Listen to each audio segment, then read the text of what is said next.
आजच्या व्हिडिओमध्ये आपण तुपातील शिरा कसा करायचा ते बघणार आहोत. चला तर मग व्हिडिओला सुरुवात करूयात. सर्वप्रथम मी गॅसवर एक कढई ठेवलेली आहे. आता कढईमध्ये 3 पळी तूप घालून घ्यायचं आहे.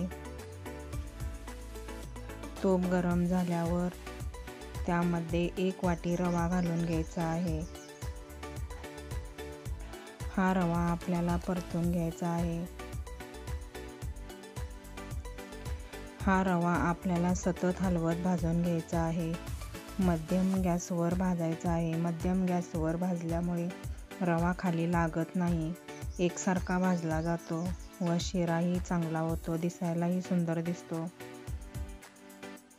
बघा, आपला थोडा रवा कडक आलेला आहे. रवा भाजला की एकदम फुलतो व त्याचा आवाज येतो.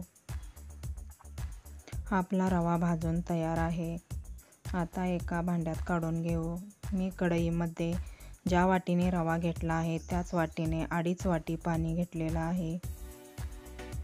त्याच वाटीने पाऊण वाटी साखर घातलेली आहे. तुम्ही तुमच्या आवडीनुसार कमी जास्त करू शकता.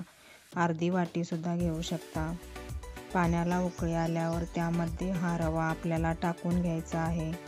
रवा एकदम टाकायचा नाही. एका हाताने रवा ओतायचा आहे आणि एका हाताने हलवायचा आहे. त्यामुळे रव्यामध्ये गाठी होत नाही. चवीनुसार मीठ टाकून घ्यायचं आहे व त्याला चांगले मिक्स करून घ्यायचे आहे. आता रवा आपला थोडा दाटसर झालेला आहे. यावर झाकण ठेवून 2 मिनिटं वाफ काढून घ्यायची आहे.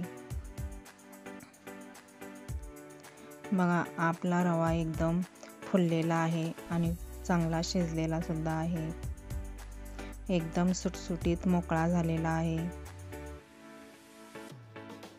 आपला मऊ लुसलुशीत शिरा तयार आहे.